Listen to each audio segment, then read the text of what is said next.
Well, hello again, and welcome to episode 9 out of 10 in this video series on early Genesis. Here are the 5 groups of passages that we've been looking at, and we have already covered groups 1, 2, and 3. And in this one video, we'll be covering groups 4 and 5, and that's because they're actually many tiny little pieces, really, is what's going on here. Now, one word about what this particular video, I've been talking a lot about the gospel of Genesis, all the good news about God and humanity and the world that we find in these stories. I'm afraid that the tone is a little bit more negative in these groups because, after all, these are anti-king passages, and we do have a disturbing story about Noah and his family. And in many ways, I think you know this, as you've grown up in a family or in a little group or small community. You have to hear phrases like, well, we do this. This is what we do.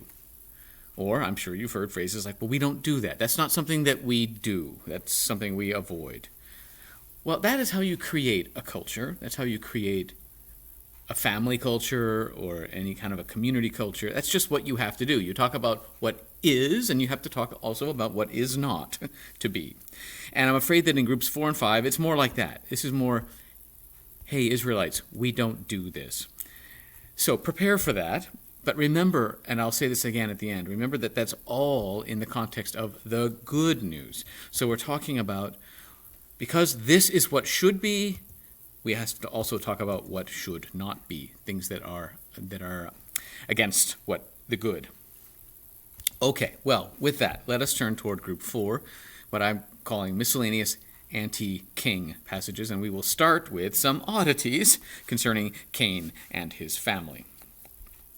I'll read it to you.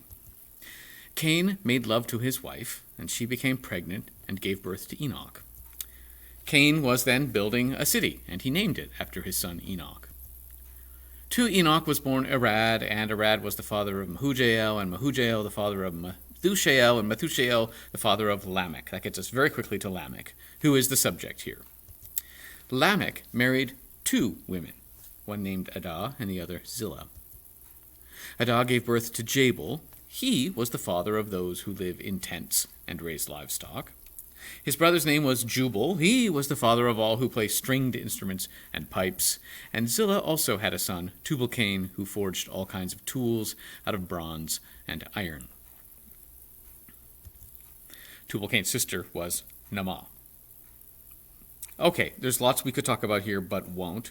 One thing I will just mention in passing is we've already talked about how the question of who is Cain's wife, how could he be building a city, how many people were there, where did those people come from, and again, the impossibility of reading things in a strictly literal way. If you do, then you have to think that Jabal is the ancestor of everyone who lives in tents and raises livestock. So any cattle farmer that you know who lives in a tent is descended from Jabal, etc., etc. So it's kind of impossible to read it in a strictly literal way, but what we have here basically is just sort of the development of civilization being represented. All right, let's get to the point here.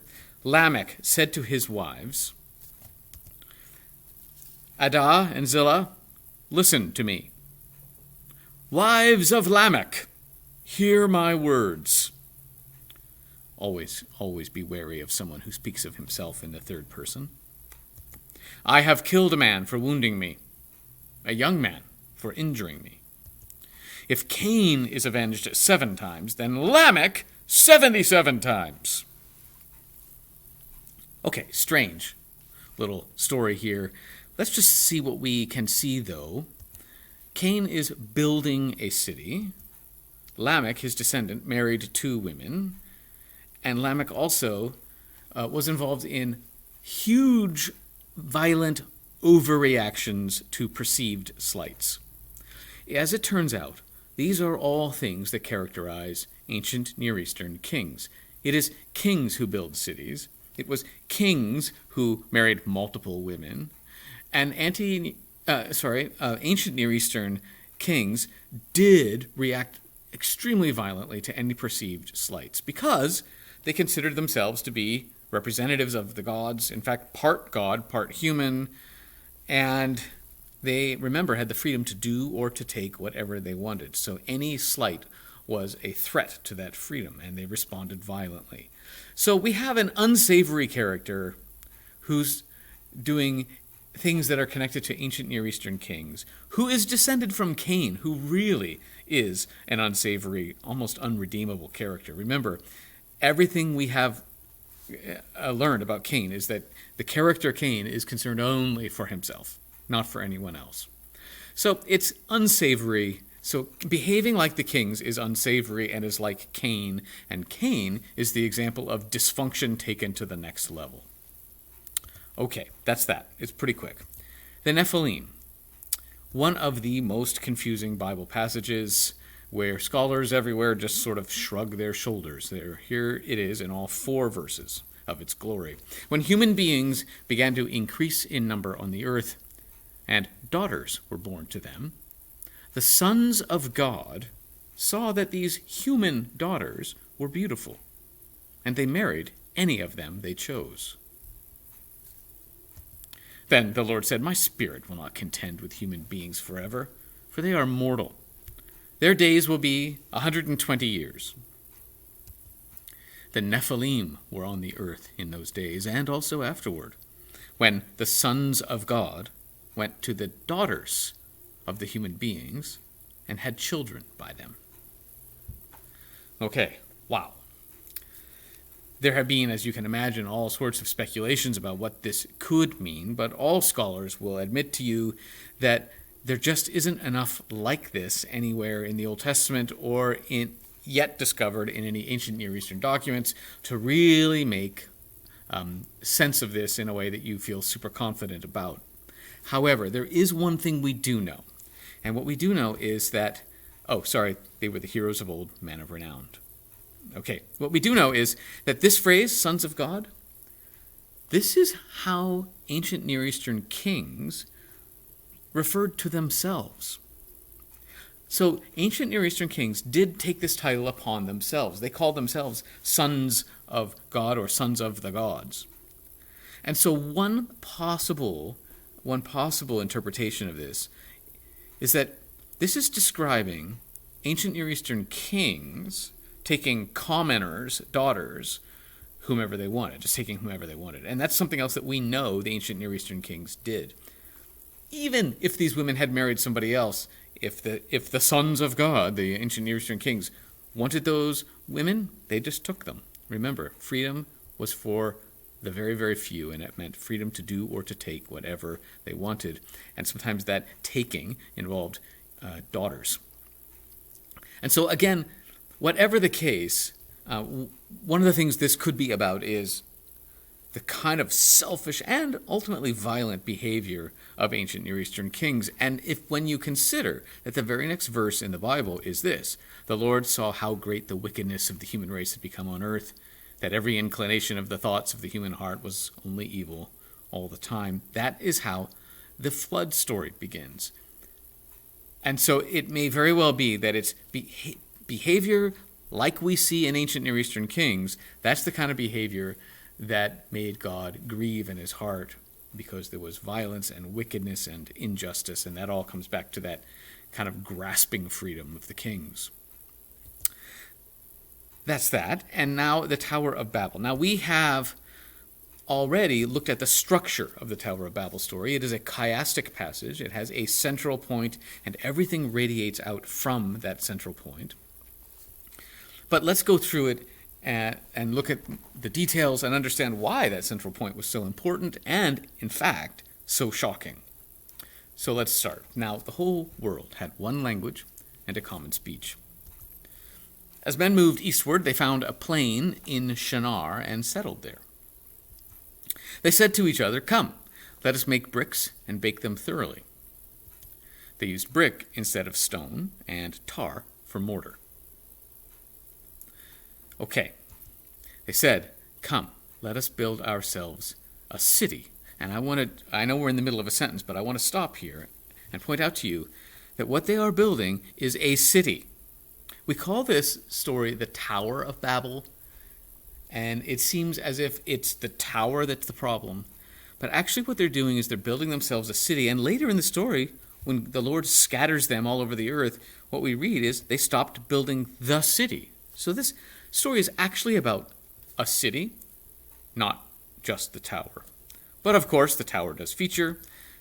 Let us build ourselves a city with a tower that reaches to the heavens, so that we may make a name for ourselves and not be scattered over the face of the whole earth. Making a name for ourselves. When we read this, we automatically just think about making a name among other humans so that other humans will notice us and think how wonderful we are. But we'll see that that's not exactly the case. But let's back up here. This is the setup that leads to the central point, which is, as I say, shocking. What's in the setup? What would the ancient Israelites have just known in the setup that we don't? In other words, what was in the ancient cloud of shared assumptions that's not in ours? Okay, let's go through this. The place is named. They found a plain in Shinar and settled there. Now, when we hear the word, most of us, when we hear the word Shinar, here is what we think. That's right. Nothing. We think nothing. It means nothing to us. But it turns out that Shinar is a common name for a region, and the Israelites would have known that. And it is the name for this region right here. You could also call it Babylonia. It's the location of the city of Babylon.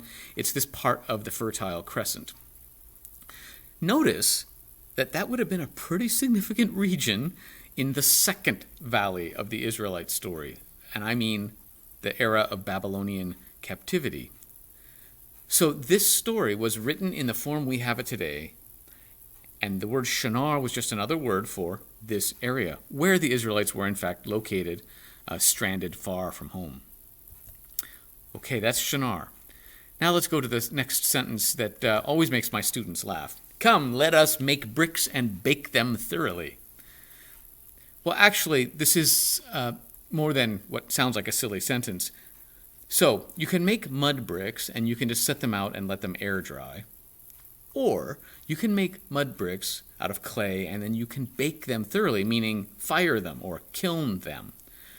And kiln-fired bricks, in fact, were used in places in the ancient Near East, and they were stronger. Next, they used brick instead of stone and tar for mortar. This tells us about materials, and it even tells us about technique. Now, where were there kiln-fired bricks?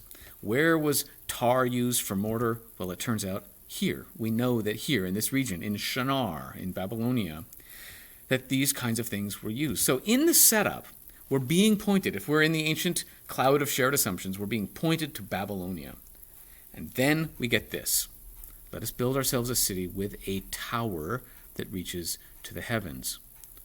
Well, what kind of tower was built in that part of the world? This kind of tower. And you've probably studied it when you were in school, maybe late elementary school or early high school. This is a ziggurat.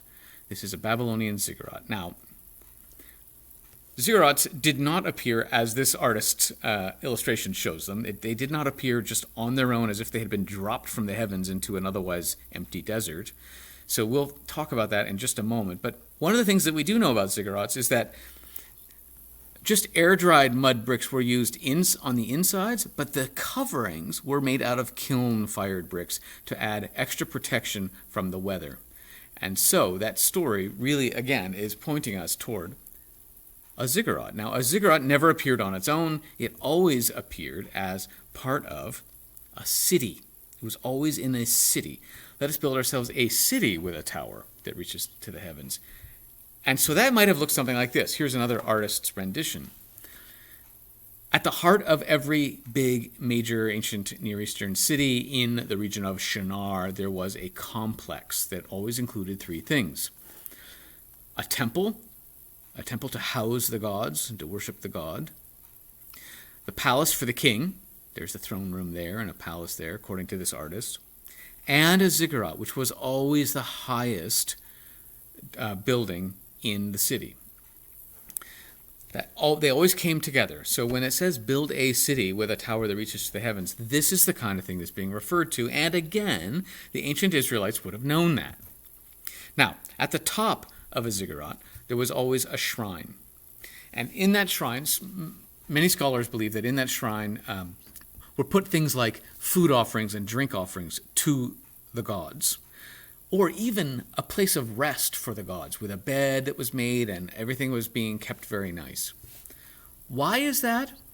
Well, that is because the general view, as you've already heard in this series, was that the gods really don't care about the humans. They're not really interested. The gods just care about themselves. So if you want to get the gods' attention, you have to do some work. You're building a city. It's centered on a temple to a particular god.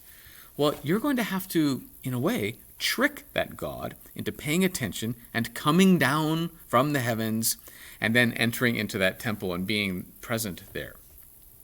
In other words, the gods are distant and self-centered. And if you want to catch a god, you have to put some bait at the top of a tower that is reaching to the heavens. So to make a name for themselves means to make a name for themselves among the gods. Hopefully you'll catch a god here, and then the god's presence will be with you and bless you and make you wealthy in your city, bring you success. That's all in the setup. What they're doing is they're building a city patterned after the typical Babylonian city that has a tower in it, and the very architecture of the city is actually living out a theology. The theology is the gods are distant, the gods don't care, we need to trick them to get them to pay attention. That's why this is shocking, and that's why this is such an important central point. But the Lord came down to see the city and the tower that the men were building. This central point says, God does care. God does not need to be tricked. So rather than distant and sort of self-interested, God is intimately concerned with what's going on among humans. The Lord said, if as one people speaking the same language they've begun to do this, then nothing they plan to do will be impossible for them. And I know some people find this offensive, as if God says, I don't want humans to be able to accomplish anything. Let's make it worse. But actually the feeling here, I believe, in the Hebrew is that nothing they plan to do will be ethically impossible for them, morally impossible. If they've fallen this low so that even their architecture reflects a confusion about what God is like, then it's just going to get worse. And so let us go down and confuse their language so they won't understand each other. So the Lord scattered them from there over all the earth. They stopped building the city, as I've already explained. And that is why it was called Babel. Now, Babel in Hebrew sounds like the word for confusion. That is why it was called Babel, because there the Lord confused the language of the whole world. And from there, the Lord scattered them over the face of the whole earth. Okay, notice that this area is named Shinar at the beginning and confusion at the end. And the confusion is that these people think God does not care. But God does. And this story is also linked with the multiplicity of languages on earth. So every time you hear someone, if you're an ancient Israelite, every time you hear different languages, you may think of this story. And the whole point of this story is that God is intimately concerned with humanity. Don't be like the Babylonians. They are confused. And notice that this word Babel is phonetically linked to Babylon and Babylonia, and that's true even in non-English languages. So basically, don't be like the Babylonians. They are confused. So this whole story is a kind of, hear, O Israel, we don't do this. We don't think that God is distant and self-centered. God is intimately concerned. So don't set up your cities in a way that reflects the assumption that the gods don't care. The Lord came down. God cares. So there is good news in here, but there's also, we don't do this in here.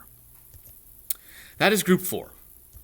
Moving now to group 5, and we're going to look at genealogies. Okay, now, in genealogies, we really see this clash between our way of doing things and the ancient way of doing things. So put genealogies in here, and boy, oh boy, what do?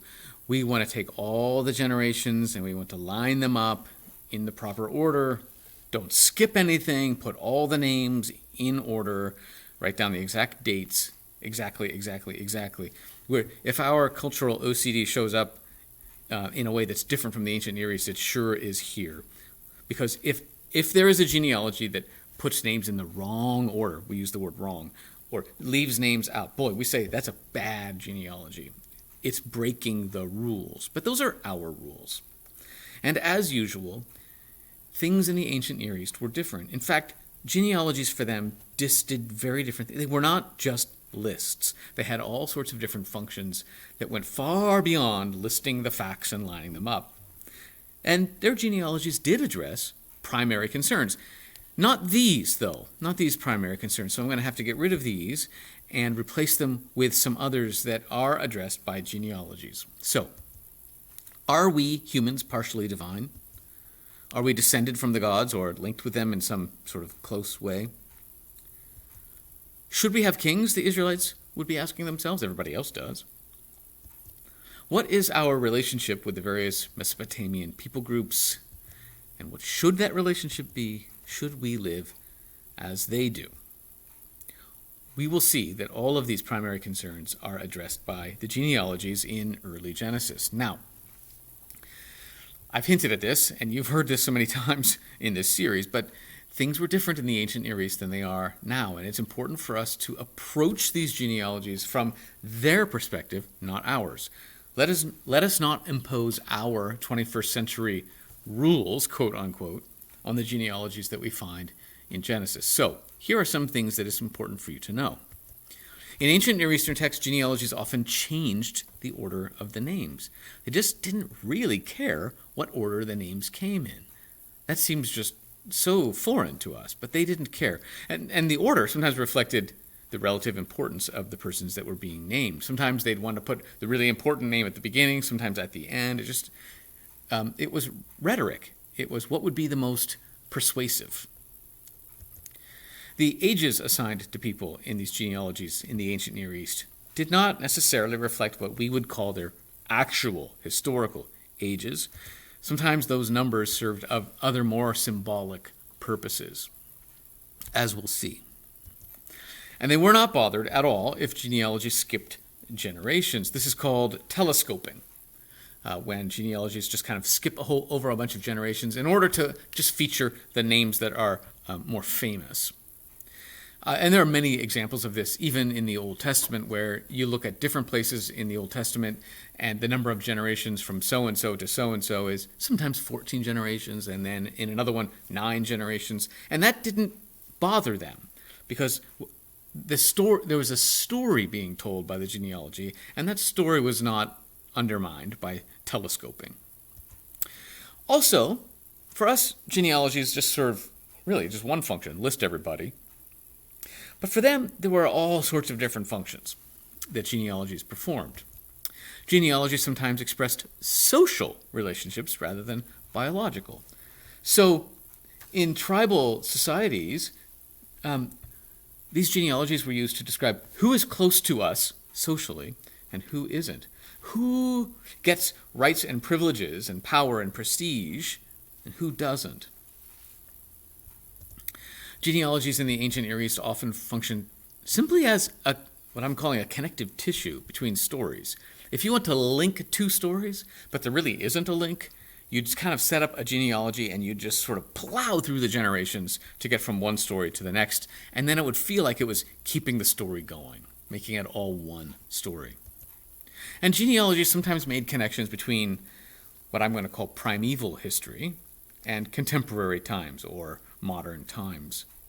For example, some ancient Near Eastern cultures would talk about a certain prestigious family, and maybe this certain prestigious family was prone to violence. Well, they would actually make a genealogy about this family that traces them back to primeval history or prehistory or a mythological time, and describe someone or even a god way back then who was really violent, and then with the genealogy trace the generations down to this family in now time, in the present in the present time. And the genealogy would be a way of saying this family is violent, and also be a way of saying this is why, kind of giving an explanation. This is why this family is violent, because they're descended from this violent god. The focus then on these genealogies was on character traits, and not necessarily on what we would call history or what we would call biology, but more the evolution of a character trait. And this happens in the Old Testament as well, by connecting the contemporary Israelites back to Adam. All sorts of biblical genealogies in Genesis and elsewhere in First Chronicles as well stress that we are all bearers of the image of God, and also stress that we are all simply earthlings, since Adam really is just earthling. And in that case, the genealogy is not so much about history as it is about character. So in all of these, you can see that genealogies are doing a whole lot more than just sort of listing biological generations. They're telling stories and helping stories move along. Okay, I want to discuss very quickly two major types of genealogies, and then we'll get to them. One is deep, and the other is broad. So we'll start with deep. A deep genealogy just runs through the generations very quickly. So-and-so was the father of so-and-so, who was the father of so-and-so, who was the father of so-and-so, and pretty soon, it doesn't take you very long, and you're many generations on. That's a deep genealogy, and in that case, you just get one name per generation, typically. So it goes very fast. A broad genealogy, however, spreads out and takes time. It lingers in each generation, and it explores many names in the same generation before moving on to the next. So this one, it doesn't go nearly as quickly through the generations, and it's more interested in describing how things are spreading out. All right, so to the genealogies. These two are what I'm calling deep genealogies. They go very, very quickly through the generations. And let's look at the first one, which takes us from Adam to Noah. In other words, it takes us from the era of the creation stories and the Eden stories, and it gets us very quickly up to Noah, which is the next big story in Genesis. Here's how it goes. First, there's a prelude. This is the written account of Adam's family line. When God created human beings, he made them in the likeness of God. He created them male and female and blessed them. And when they were created, he called them Adam, actually, in Hebrew, but it's been translated here, human beings. Remember that Adam means humankind. There's the prelude. And here we go. Then there comes a very formulaic genealogy that just plows through the generations. 10 of them, in fact. Here's the formula. When Adam had lived 130 years, he had a son in his own likeness, in his own image, and he named him Seth. After Seth was born, Adam lived 800 years and had other sons and daughters. Altogether, Adam lived a total of 930 years, and then he died. And that's the pattern all the way through. I'm not going to read them all. You're welcome. But it's all the same pattern. And you can see the ages are, what seems to us, absurdly high, in the 900s almost entirely. Those are the first 5, and then it continues. The formula continues, except this one, about Enoch. This one is different. This is the 7th name in the list, and it talks about walking with God, being faithful to God. It doesn't say, and then Enoch died. It says God took him away, and it's very different. Now, what we do know is, in the ancient Near East, there are other examples of genealogies with 10 names, where the 7th name doesn't fit the rest doesn't fit the pattern that's in the rest, and something special happens to the 7th person. But other than that, we don't really know enough to say what's going on here. So maybe we will find more documentation that allows us to draw a surer conclusion, but we can't right now. And then 8, 9, and 10. Okay. What we have then is a very, very quick genealogy that gets us from the time of the creation stories up to the flood. Let me show you in picture form what's going on here. We have the creation stories. Then we have a deep genealogy that really runs through the generations, and that gets us quickly up to the flood. And this genealogy has long lives in it. In fact, the average is around 850, which is, unthinkable for us. That's that one. Now let's go to the next deep genealogy, and this one goes from Shem, who is one of Noah's sons, up to Abram. So it means we're going from just after the flood up to the time of Abraham and the beginning of the Israelite nation. And here's how these genealogies go. This is the account of Shem's family line. That's the very quick prelude.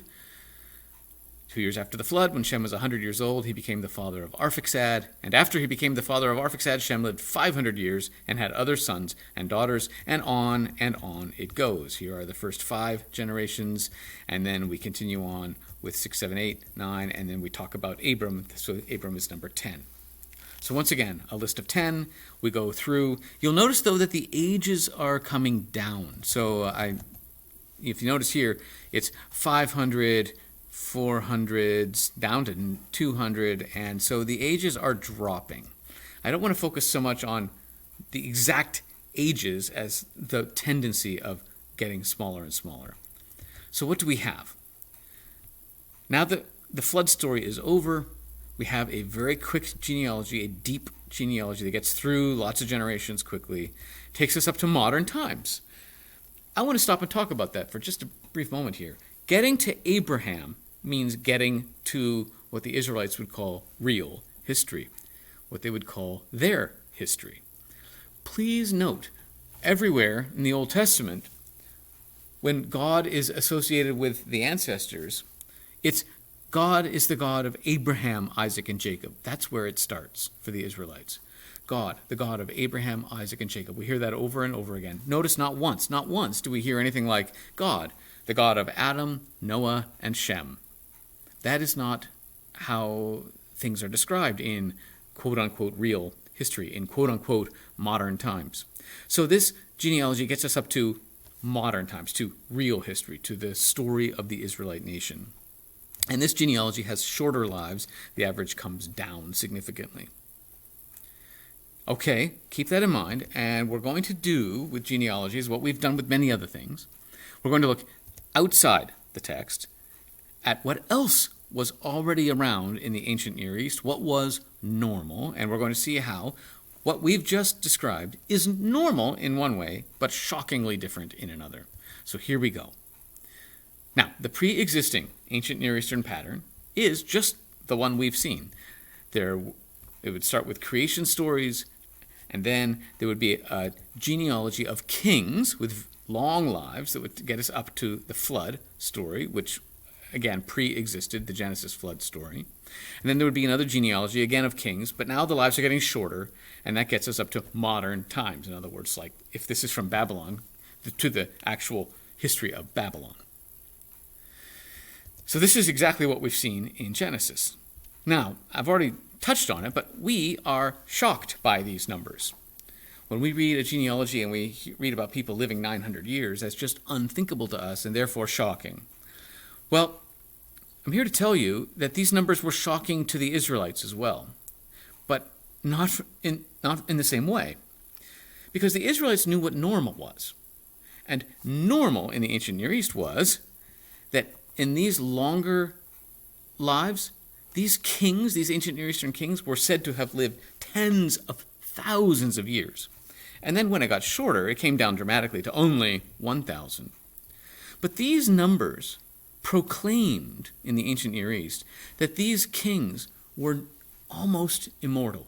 The farther back you go, the more immortal you get. Not quite immortal, but close. And that's because these kings were said to be descended from the gods. Remember, they did call themselves sons of the gods.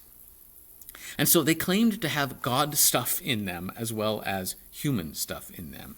And because they descended from a mixture of gods and men, they lived a long, long time. So these genealogies were actually telling a story. And the story is kings are different than common people. They have God stuff in them. And as a result, they get to behave like the gods. They get to exercise their power. They get to do or to take whatever they want. So this is what you're expecting if you're the Israelites, and this is what you get. And it seems actually really pathetic. If you're expecting 30,000 or more, since that's the average, if you're expecting someone to live 30,000 years and you get 900, that's pretty impoverished. And it was a way of shocking the Israelites and proclaiming, no, It doesn't matter how far back you go, all you get is earth. We are earthlings, all of us. You don't go back to some kind of a mixture with the gods. No God-man hybrid back there. So those numbers were making a statement. Once again, genealogy is doing more than you would think. So, are we partially divine? Are we descended from the gods? Should we have kings? And the answer to all three questions is no. These genealogies are saying, no, we don't do that. That is not how we think. And here are some contrasts to make clear that message. In the normal ancient Near Eastern genealogies, the farther back you go, the fuzzier the boundary is between the people and the gods. And that, of course, is only true for the kings. No matter how far back you go, all you get is humanity, and beyond that, dirt. That's the Genesis story. And in that, by the way, in that, you actually are proclaiming equality for all people. So that's actually good news. In pre-flood genealogies, the God-human hybrids lived tens of thousands of years, as we've seen. No, don't even make it to 1,000. Because of genealogies that reach back to the gods, the kings today can exercise God-like powers of authority. No.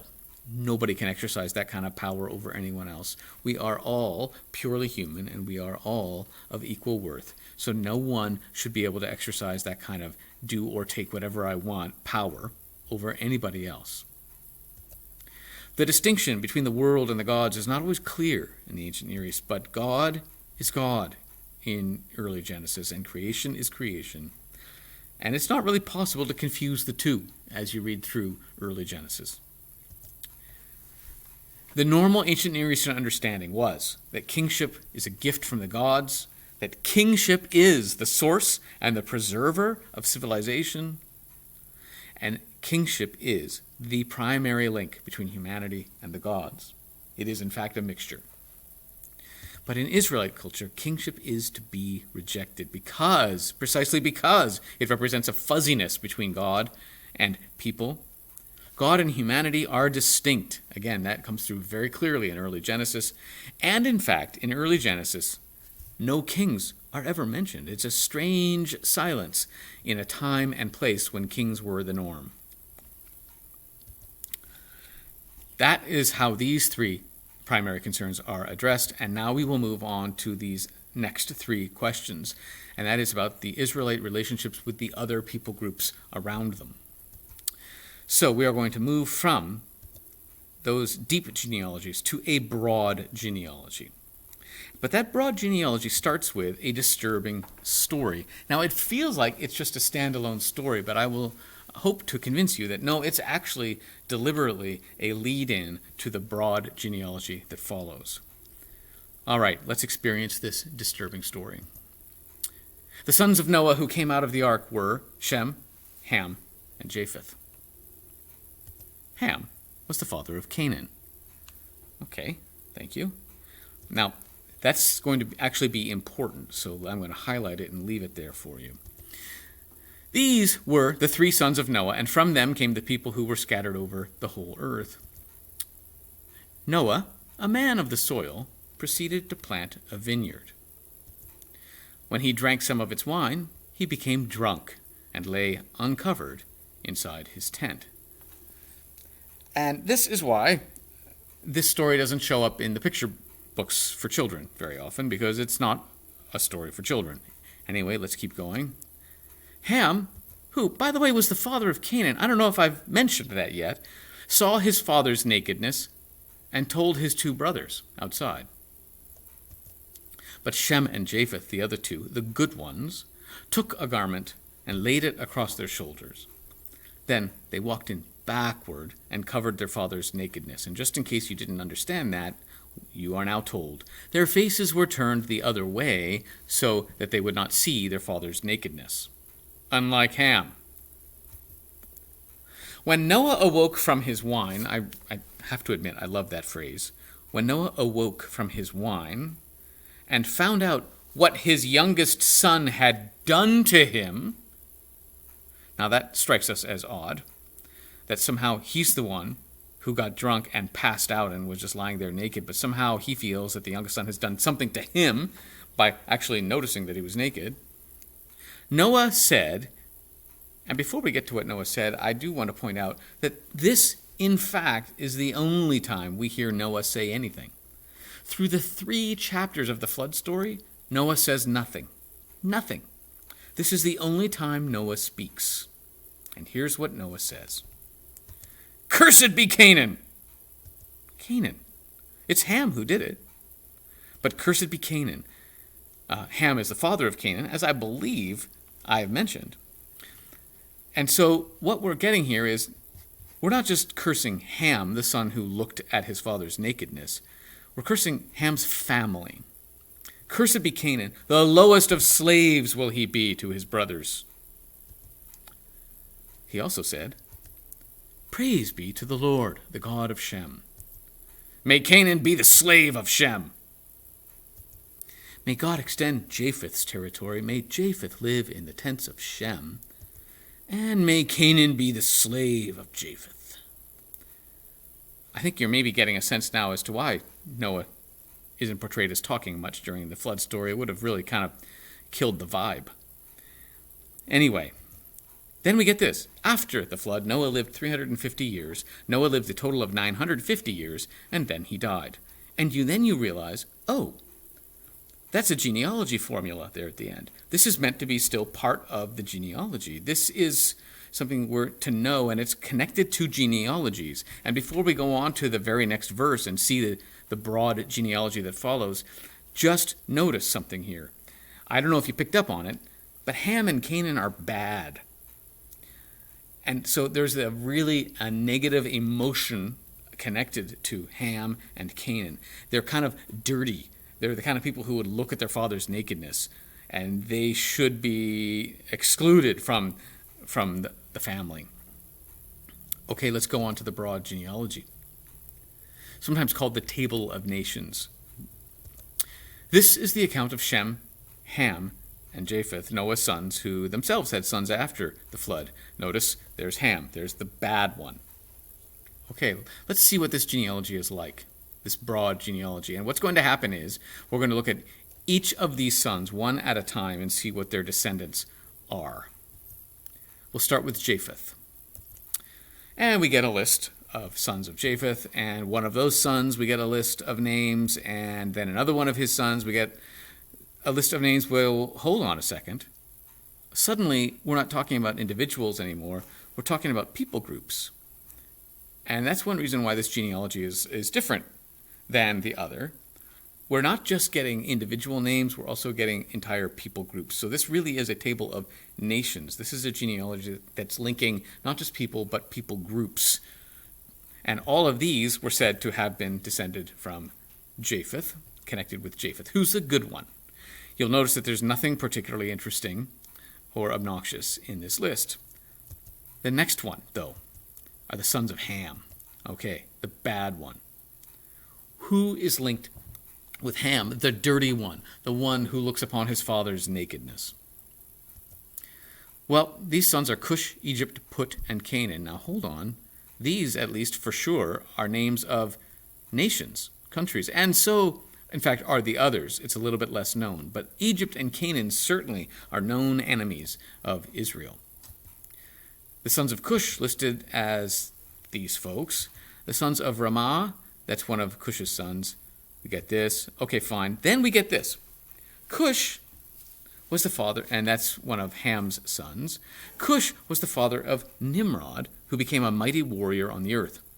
He was a mighty hunter before the Lord, and that is why it is said, like Nimrod, a mighty hunter before the Lord. Now, I feel like I must stop and explain here. It's kind of strange that for us, Nimrod, if you've heard that word before, Nimrod has come to be a put-down. It's come to be a name you give to someone who's just kind of a bumbling fool. And that actually is not what has not been the case for most of history since the time of the Israelites. Nimrod has been a mighty hunter.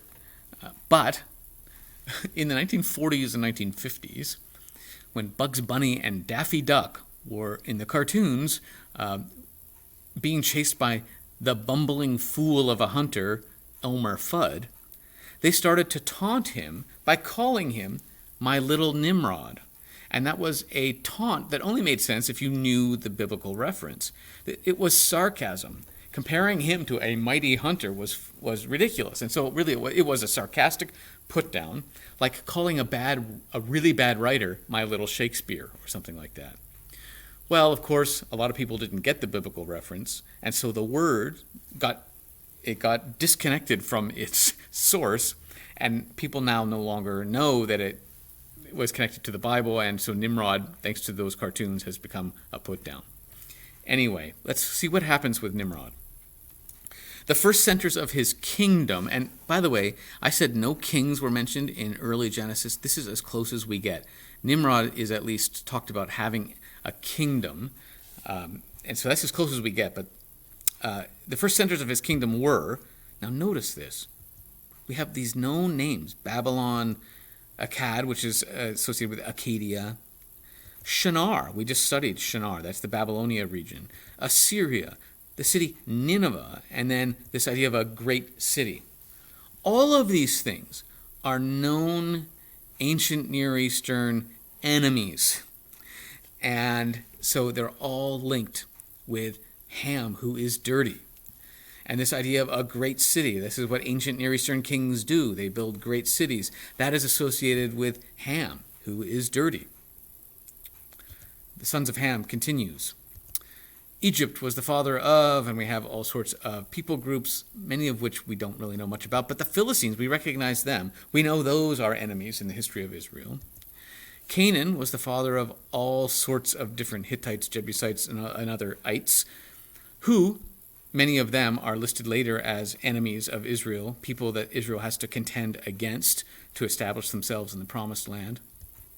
And later, the Canaanite clans scattered, and the borders of Canaan reached from blah, blah, blah. But then we get to, look, Sodom and Gomorrah, and we know that that's associated with a story of great wickedness in the Bible. These are the sons of Ham, by their clans and languages in their territories and nations. Notice what is being done here. I mean, really, I don't know what other word to use than a kind of propaganda. These are our enemies. We should not live like they do. They are confused about what God is like and about how society should be set up and how to live. And that confusion, we're just associating them in this story, in this genealogy. We are associating them with Ham, who is the person in the story who looks on his father's nakedness. So it's a kind of a repulsion, a kind of a dirtiness. Don't be like them. Hear, O Israel, we don't do this. And then we come to Shem, the third son of Noah. And honestly, in the genealogy of Shem that spreads out, there's just nothing much that happens that's of any interest, except for maybe this. Peleg means division in Hebrew, and it says here, in his time the earth was divided. There's some debate as to whether it was divided physically, meaning land masses separated, if that's what they're trying to say, or if it means political division. But other than that, there's just nothing of interest here. It's a nice, upright, boring, broad genealogy. Those are the sons of Shem. And it's from Shem that we get to Abraham. So good, boring, clean, upright genealogies, except for Ham, the dirty one, who is associated with all of Israel's enemies. So should we live as they do? No.